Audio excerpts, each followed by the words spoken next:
Alright, welcome back to the Supercoach Enough channel. In this video we're going to review round 19 of the 2025 NRL Supercoach season. So a pretty good week, nothing fantastic, 1206, which did see us jump up 1,000 spots in the ranks, so sliding just inside the top 30k. But you know, green arrows is always nice. And if we have a look at the team, you know, we sort of cobbled it together in the end. We played Kurt Donahue and Connor Watson, so 47 and 56 for the new trade-in this week. Terrell May's captain was a little bit underwhelming with just a 57-point return, so probably not the safer option we thought. Nafahu White with 55 was solid as well. And then Payne Haas was a late out, so he probably didn't jump on that in time to make a change, but just looking at the fixture, he was playing in the last game too, so it was very hard. We already were playing Fermor, Tino, Campbell, so that's fine. Eli Katoa with a 108 was really good.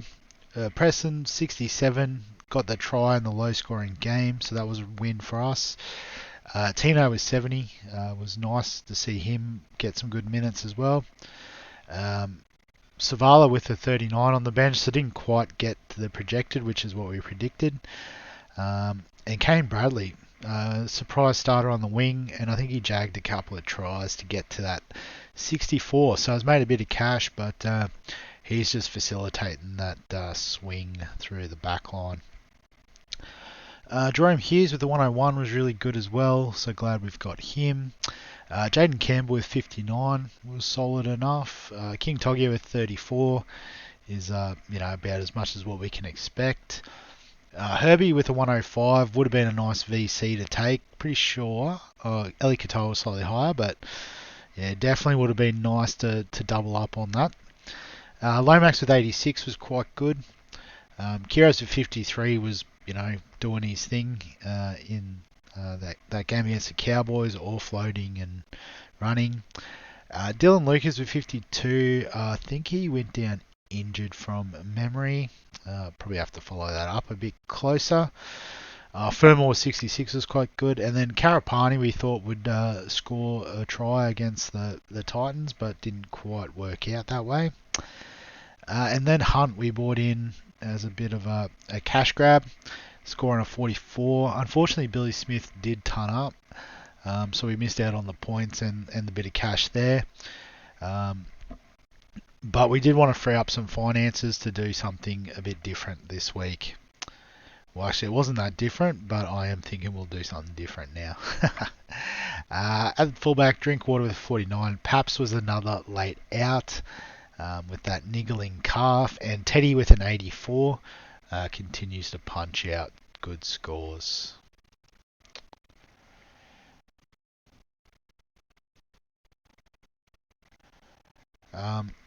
So in terms of the head-to-heads this week, excuse me there. In the first league, snuck a win over the Duke, Jeff's team with an 1184. So he also had Herbie. He played Billy Smith, so well done there, getting that ton. Aaron Clark, Captain Ezra Mam, so that's unfortunate. So I guess that was the difference in the end, was he had Terrell May, but went the captaincy there. Cleary with an 82 was good given the coming off the bench to start. Played Karapani as well. So Karapani must have dropped off my best 18. So yeah, King Togia with 34 pipped it there. But across the league, probably some better scores. Although just looking through, there we go, 1351. That's what I was thinking. So Gary, no spoon this year for him. Absolutely, I think flying in the overall as well. Had Teddy, Val Holmes with 71, which was nice. Aaron Clark, Zach Lomax. So Nico Hines' VC, I was like, where's the big score? But I had it scrolled down for some reason. So yeah, VC on Nico was a really great result there for Gary. In the second league, so it was a defeat to Extra Gravy, Jacob's team. He captained Herbie, so that was probably one of the big difference makers, but he also had Nico Hines. So a massive start to the round, and it was just too hard to catch up from there. Because other than that, I had Tedesco. Burton was okay with 64. He had Cleary as the auto emergency. That's a pretty handy auto emergency. Don't know what happened there, but yeah, nice. And then just have a look. Oh, Jaden, 267 might have given up on it, but that's okay. Another couple of 1300s, but a monster 1363 for Blitzkrieg, Sam's team. So another VC, Nico Hines. Well done there. Had Farnworth, had Billy Smith, had Teddy, Aaron Clark, had Katoa and Hughes, Lomax. So some good scores there. 1363 is pretty good. And then the third league, so Sukhoi 33, Shane's team with a 1094. Excuse me, there I did get to the mute button in time to block that cough out. Sorry, yeah, so Shane's team, having a look. So Captain Tedesco, which was a pretty good call, but played Big Nelson for a 24. Fanil Blake was a bit underwhelming with 39. Nwangani Tuase with just a 32. So yeah, just probably, missing those higher sort of, 60 plus scores. Not that I had a lot there, but, Preston, even Nafahu White and Kiraz with 53 was covering a lot of those. So yeah, just those few points added up.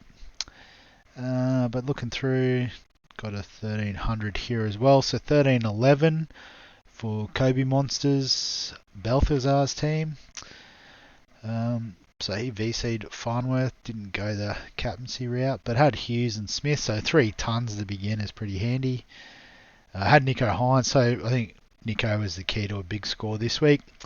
Eli Katoa, James Tedesco was captain, so a decent captaincy option.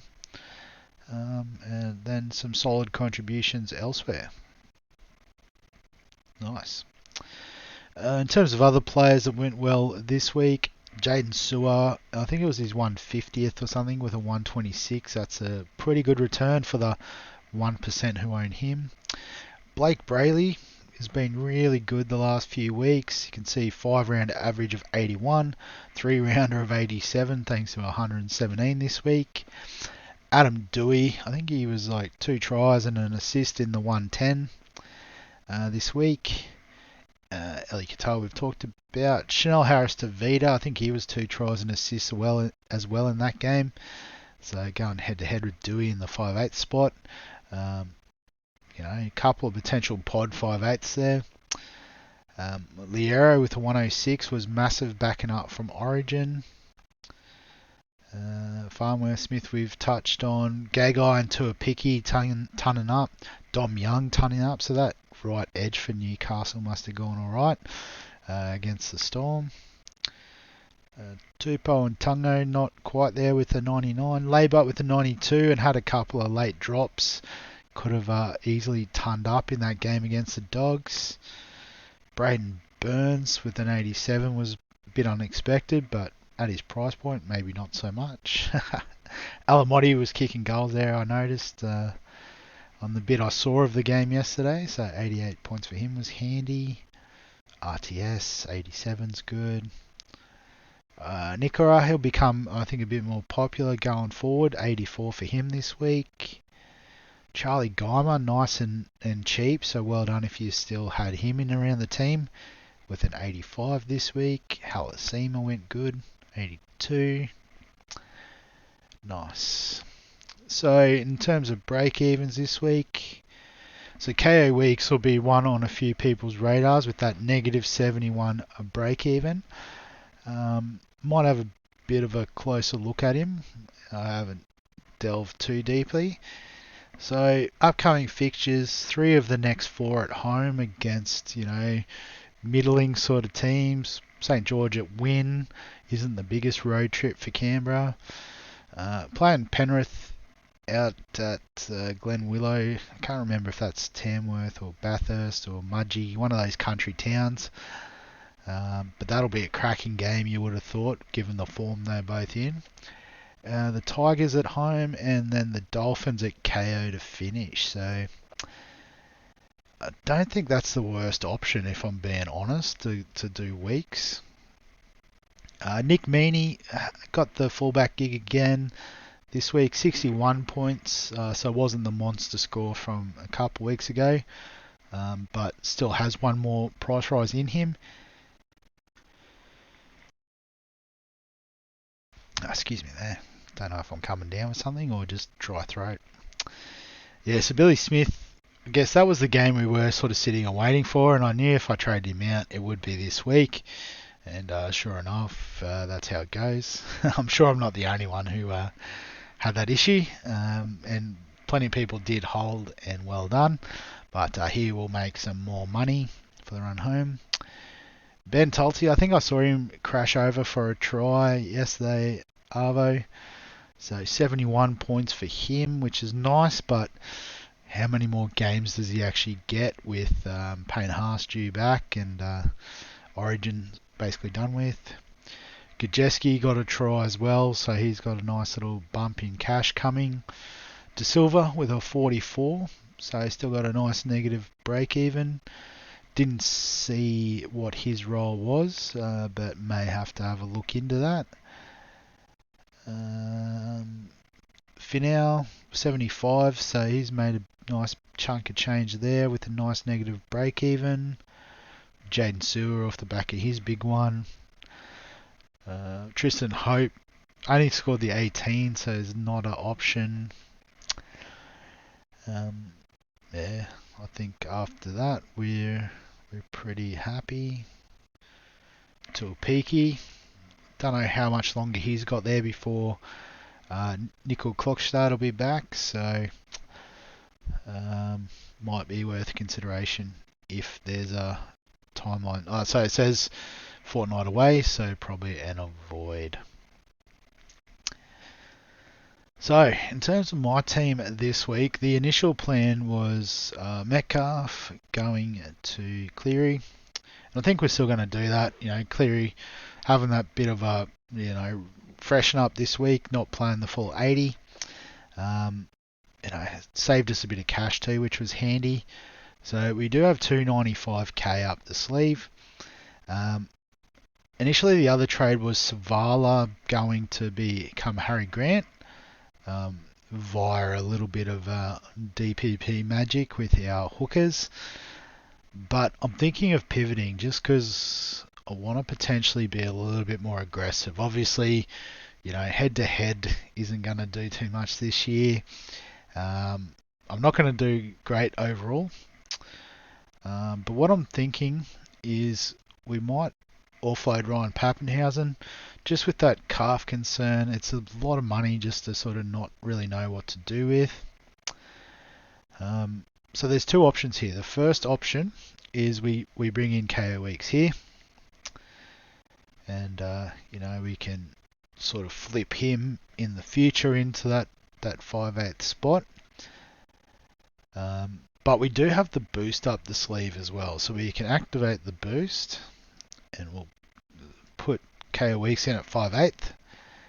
And with that 776k, I was thinking we could have a cheeky look at Tom Trbojevic. So not the biggest pod, but at 8% with his upside. I know he's not playing fullback, but he is sort of drifting side to side. So I think there's still an option around that.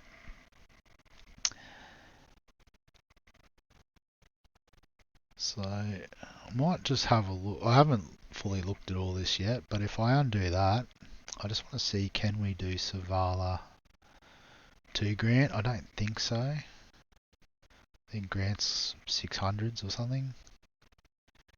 Oh, we could do that. We could just lock in Harry Grant.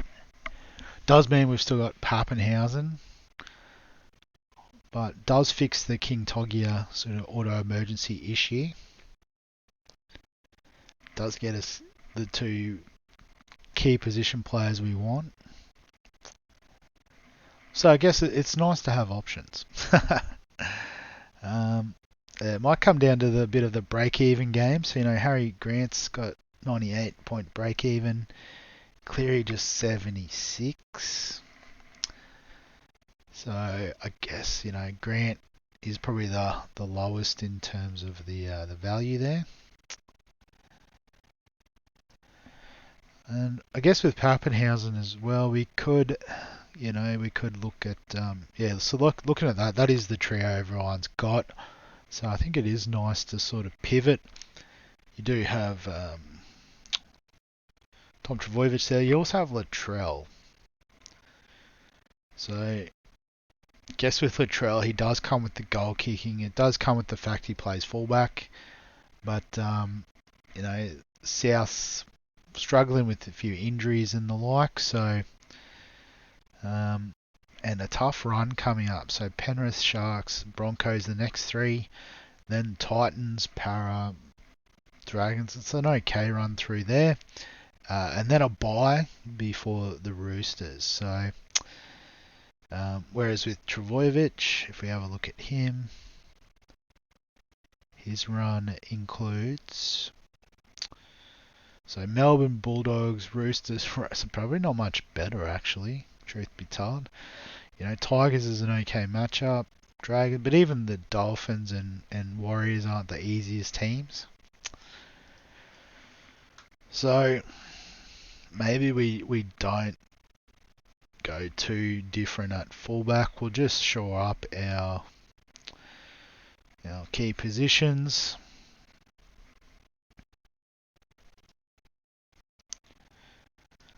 So once we've done this, we're pretty comfortable with the squad. So 2 or 3 gun hookers. I'm going to move Donahue into the second row. So we'll bring Haas. Haas is on the bye this week, so he'll be on the bench regardless. But 3 good front rowers. 5 serviceable second rowers. Obviously, the big 4 there will be featuring most weeks. Donahue does provide cover. Bradley might be useful. Cleary we can play. I guess, like I said, there might be a little injury cloud over Lucas, so we might be looking to trade there. Yeah, so he's the number 1 trade out. What's his foot injury? Extended stint on the sidelines. So yeah, so I guess that's a trade we'll look at next week. Is who do we bring in to shore up our centre wing? But we've got decent setup there. So I mean, this week we'd be very comfortable with that. Obviously, if Pappenhausen plays, we've then got to make a decision around who misses out. But it's a nice headache to have, I suppose. So then just vice captain and captain. I mean, Thursday night, Suncorp, VC Herbie, easiest one in the game. And then captaincy, we can go anyone after that, basically. So you got Teddy up against the Rooster. We can't go Drinkwater because he plays the first game. Jerome Hughes against Manly. Nath against Souths. I mean, Terrell May, does he bounce back against the Titans? Or, someone like Connor Watson, maybe as a flyer. Probably leaning towards Cleary at this stage, but we'll definitely have a look at what everyone else is doing come Thursday. So I think we can wrap it up there. As always, if you've got any questions, comments, thoughts, feel free to add them below this video. Give us a like if you enjoy the Supercoach content. Subscribe for all the fantasy sports content on the channel.